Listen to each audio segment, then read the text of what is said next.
back, and we just finished watching Howl's Moving Castle, which came out in 2004 by Studio Ghibli, another Miyazaki movie, based on the novel by Diana Wynne Jones. It tells the story, a very fantastical story, of a girl who's swept up in this adventure after being cursed by a witch who I guess is jealous that Howl takes a liking to her. Yeah, something like that. I think that's the premise of or that's how the story starts. That's what put her in. That lady put the target on her, basically. That lady is super, and I mean super fat.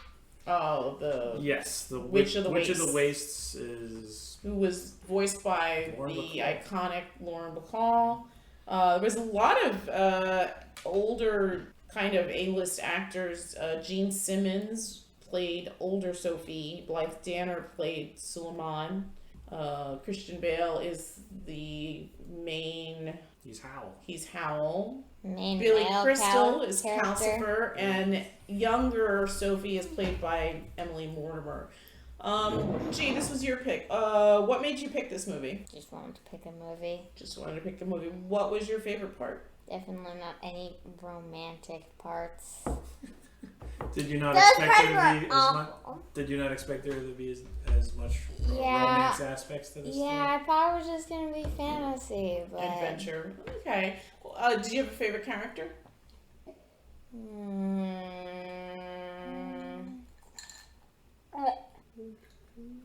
No. No. Okay, fair enough. What did you think? I thought it was okay. It was definitely. I mean, It's pretty. There was a lot of stuff going on. I loved the setting, the way it had that sort of steampunk aesthetic. Yeah. The fact that it was this world that also had the steampunk aesthetic, but also had wizards, and Yes. they were just sort of a thing that was normal in this world as well, which was a nice little addition. By the way, the train cars look like beer bottles.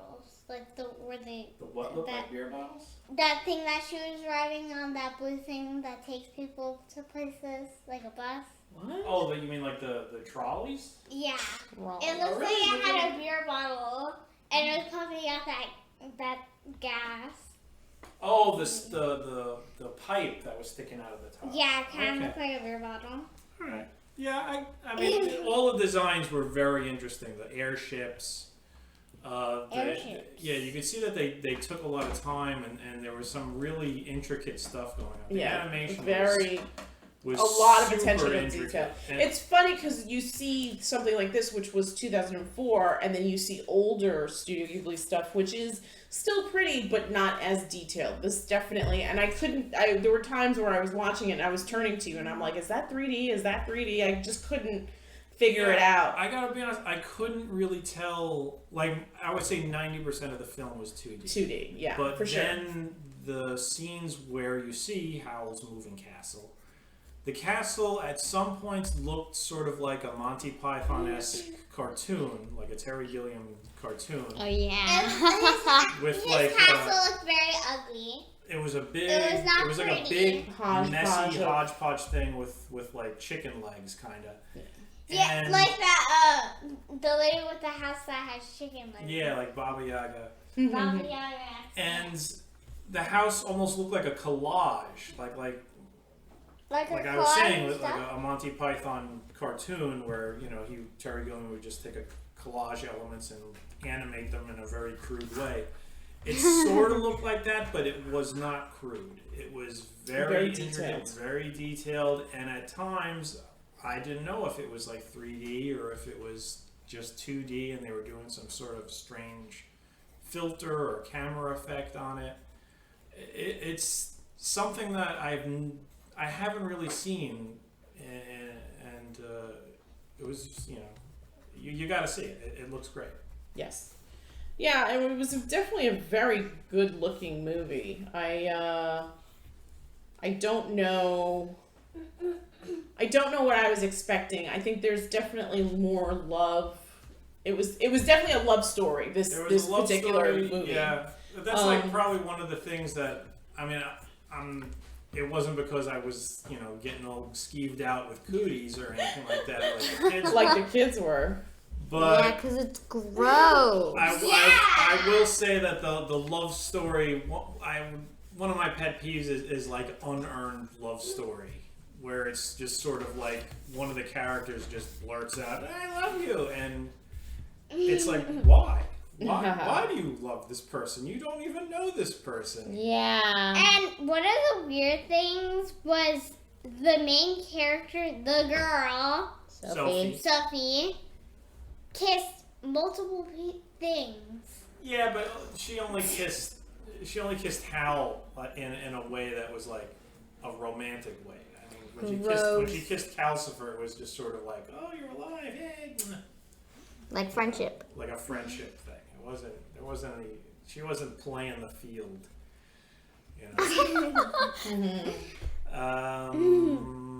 And she kissed that. But yeah, I mean, it's a kids movie, so obviously they're not going to really. Wait, delve. it's a kids movie? Obviously. Studio Ghibli is just rated G. Yeah. What? I would have thought at least PG. Nobody was getting torn apart or blown up or anything. I mean, there was war going on and ships were exploding, but you never saw anybody die.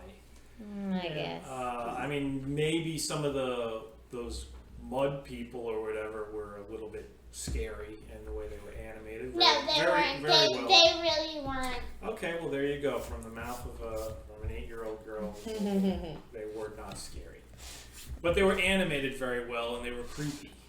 Yes. They tried to make them look better. What was I saying before you all interrupt?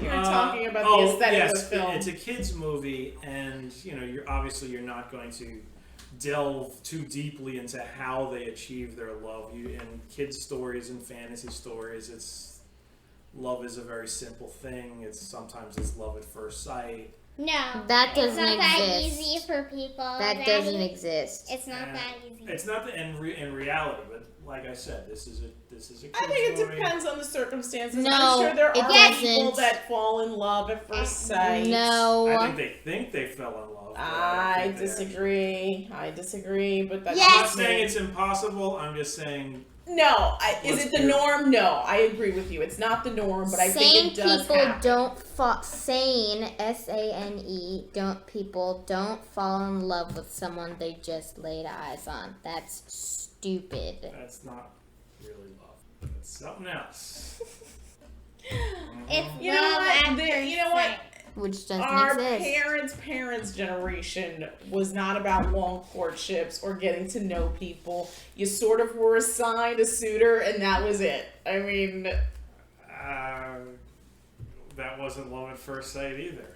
I'm not saying one is better than the other. I'm not placing a judgment call on people who say that was love at first sight. I'm just saying that it's probably not love. Mm-hmm. Possibly, but I think there are instances where people meet, and that's what it is. That's I'm disgusting. sure there are people who've met each other. Wait. We're supposed to talk about the movie, not love at first sight. Getting off on a tangent again. Yeah, you can do a love hole. This is an aspect of the movie. That's true too, actually. You can I don't. if I were to look at, I'm looking at it with a critical eye, but if I was looking at it with an extremely critical eye, and it wasn't a kids movie, and I was watching a movie like a regular film for adults, and these two people met under similar circumstances that Sophie and Howl met, and then suddenly Sophie is just like, I love you. And it didn't happen that way, though. I would be like, that seems kind of creepy, sudden and Creepy, weird. yeah. That didn't happen that way, though, in the story. What didn't happen? She didn't fall immediately in love with him. It was No, she gradual. She didn't fall immediately in love with him, but she does say she loves him, and it's basically she still has no idea who this guy really is.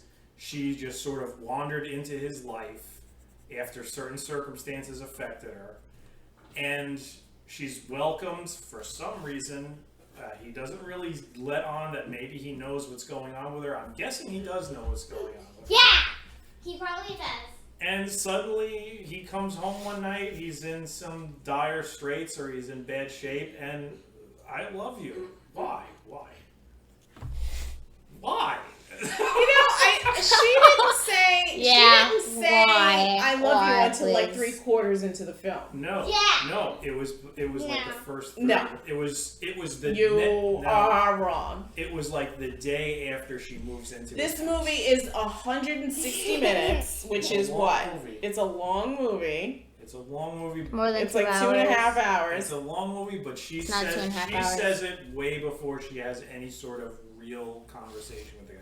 I think they had breakfast, and that was basically it. In the course of Stop, their don't do that. relationship, Well, I don't think time he is- gets her out of a bad situation. Okay. She gets cursed because of it. She stumbles back into his life, not really knowing that it's him. Right. Then they have Well, you breakfast, can make an argument. You can. and then she's in love with him. It's No, it didn't go like that. But anyway. Oh, that's perfect. It didn't go like that, but anyway, I don't think time is linear in this piece. so you're thinking she was there for a lot longer than just breakfast. Probably. Maybe. I mean, to me, it looked like that happened over the course of 2 days. On my quick Google search, That's it seems that this novel is nowhere near what was representative on the film. Miyazaki apparently wanted to focus more on the relationship, I guess, love, whatever. This is Why couldn't he not not focus on like the that in the book. relationship?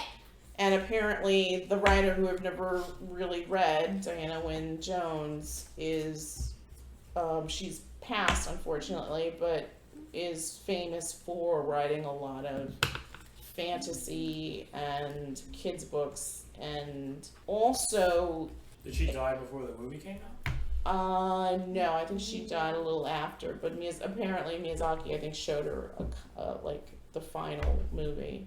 And she was. And she was fine. She liked it. She was fine with it. She had no opinions about it. She basically said, I don't make movies, I make books. And I really enjoyed it.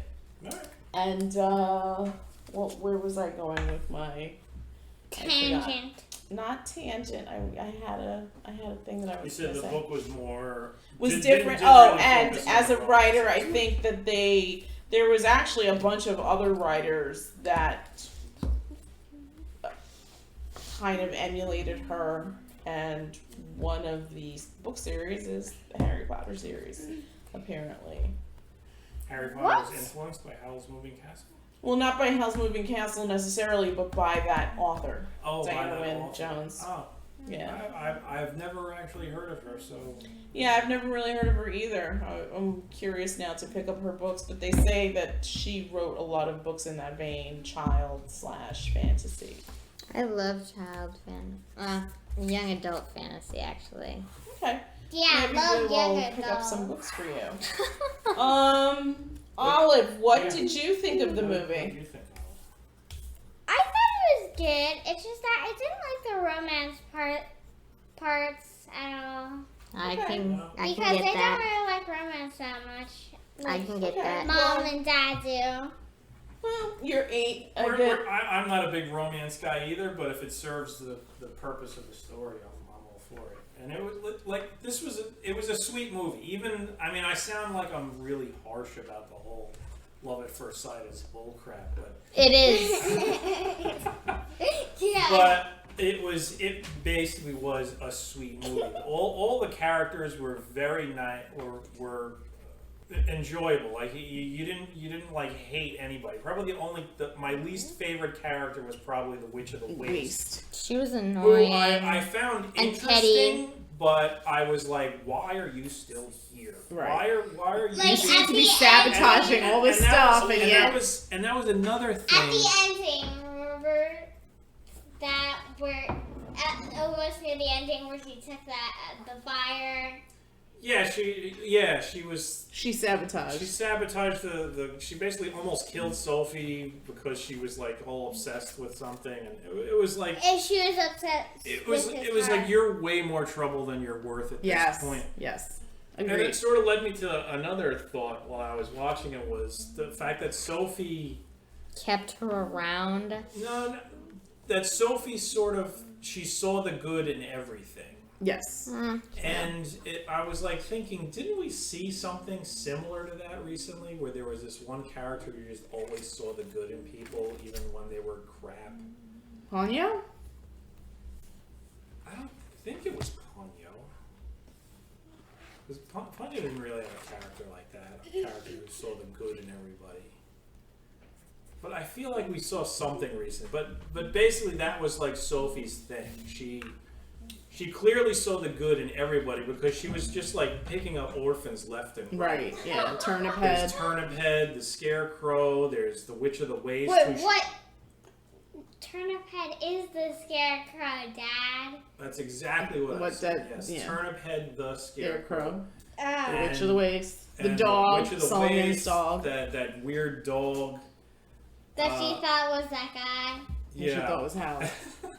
I was like, at the end, it was sort of like, when you find out the truth about Turnip Head, I was just like, did they mention that was relevant to this whole conflict? Well, they mentioned it in the beginning. I don't know if you noticed, like, they were, like, reading papers, and they were, like, when the ship came back all busted and people were reading the newspaper, they were like, oh, they said that we stole their prince and that's why they're waging war. Oh, so that was, okay, so that was the wasn't catalyst. Okay, yeah. I missed that part, and because at Me the too. end I thought they just like threw that in there at the end, and I was just like, that's kind of. Yeah, and that's why the Witch of the Waste tells him, like, you need to go back home and put a stop to all this war. Craziness. Yeah. And what's her name? Suleiman. She was just like, all right, let's wrap it up. Yeah. And it was just like, weren't you just like the most evil person in the story? Now you're just like, okay, Hal's moved on, and the war, we don't need to fight anymore, and I'm gonna tell one of my little master race children, whatever they are, that go tell everybody, tell the king that the war is over. There you go. So yeah, it was interesting. It was very trippy. Trippy. It was a trippy movie. I think it wasn't. It seemed like it had like a lot of plot holes. I'm sure the book is way different than this. So I'd be curious to figure out how the book and the movie compare. Yeah. I enjoyed it. I think at the core, it's a love story. It's kind of like not the adage of like don't judge a book by its cover, but I guess the need for everyone to love and be loved, I think, is an important part of this story. And also, I agree with you. I don't know if it's so much that she saw the good in everybody, but I really think that Sophie's character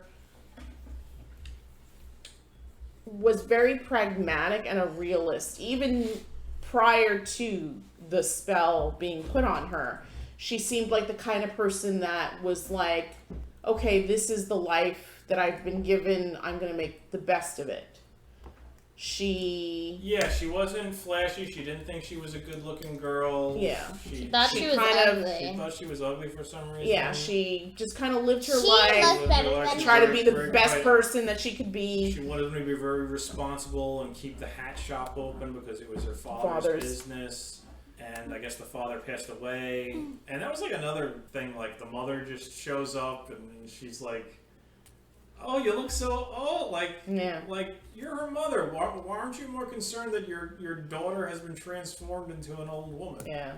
Well, the Suleiman. Suleiman basically apparently. She kind of like told her to go there, so her only purpose she probably wouldn't have found her with that character, and her purpose I'm sure there was a lot of plot holes in comparison from the novel to the movie.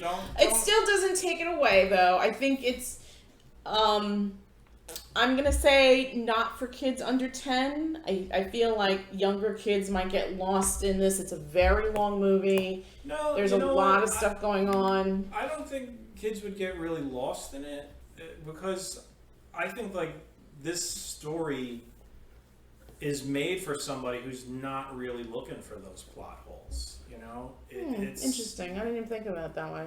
Maybe you're right. Let's be honest. I mean, as a grown person and somebody who's watched films and you know pays attention to stories, this one doesn't really have an airtight plot. You know, there are a lot of leaks in there, and people are cooking up plans, and then other people are like, I knew she was going to do that, but guess what? It's happening anyway, and oh my God, disasters. I'm like, why didn't you stop the damn plan when you knew that it was going to happen? You know, you just left it. All right.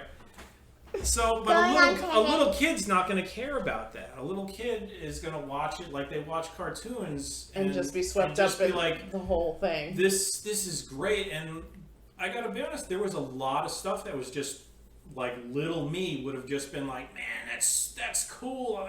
That weird thing they were flying on, totally cool. The fact that how the castle walked around, awesome. The fact that the castle had a door that could open up in different cities or parallel like universes. That was a brilliant idea. Yeah. Just the way all the magic looked, and how it could transform into a monster, and there were other monsters that were like creepy slime men, and the Witch of the Wastes had her two creepy Slenderman stagecoach dudes, and there was just a lot. She was very fat, but I feel like that's what's the word I'm looking for? Why am I blanking out? Just that's sort of like a given in a Studio Ghibli movie. There's just so much stuff going on. I mean, if you look at something like Spirited Away, I was thinking the same thing. Spirited Away is also just like there is so much stuff going on in those frames that it's like if you blink, you will miss something. And I feel like the same thing here. I mean, I don't know if I want to sit and watch this particular one again. And again, not to take away from it, I enjoyed it. I mean, I still feel like of the Studio Ghibli movies that we've seen, Spirited Away has still been my favorite. I feel like Spirited Away had the strongest plot, strongest story, beautiful visuals. I mean, the visuals on this were no joke. They were gorgeous. And like I said, the imagination on the screen, just this crazy world that they built. It's very similar to Spirited Away, in that, like, on Spirited Away, that crazy hotel they were in. Yeah. So much craziness going on, all the interesting looking characters, everything. And Studio Ghibli seems to really excel at that type of storytelling, I mean, probably the only thing I could think of that had that, or that has that much craziness going on in the background is like maybe like a Star Wars movie, or I mean, it wasn't a good movie, but Hellboy 2, the Troll Market. It was beautiful. That was beautiful, fully realized. I mean, they blew a huge chunk of budget on that, and there's stuff in there that you'll never see that probably costs like thousands of dollars. But you know, the fact that it's there just adds to it. It's wonderful. You know, it's so funny that you mentioned that movie. We've had this conversation. Not my favorite Del Toro movie. He's one of my favorite directors, but not my favorite. Yeah, it was disappointing, especially after the first one. The first one was excellent, but I'd be curious to see him work with Studio Ghibli. Doesn't he like save a baby or something? Yeah. In the second one? In the second Hellboy? Yeah. No, there's no babies in it. Well, kind of, sort of. You know, let's not even talk about it. It was so disappointing. Painful memories. Yeah. So, on a scale of 1 to 10, Olive, what would you give this movie? Probably a 6. A sax? A 6. Okay. G?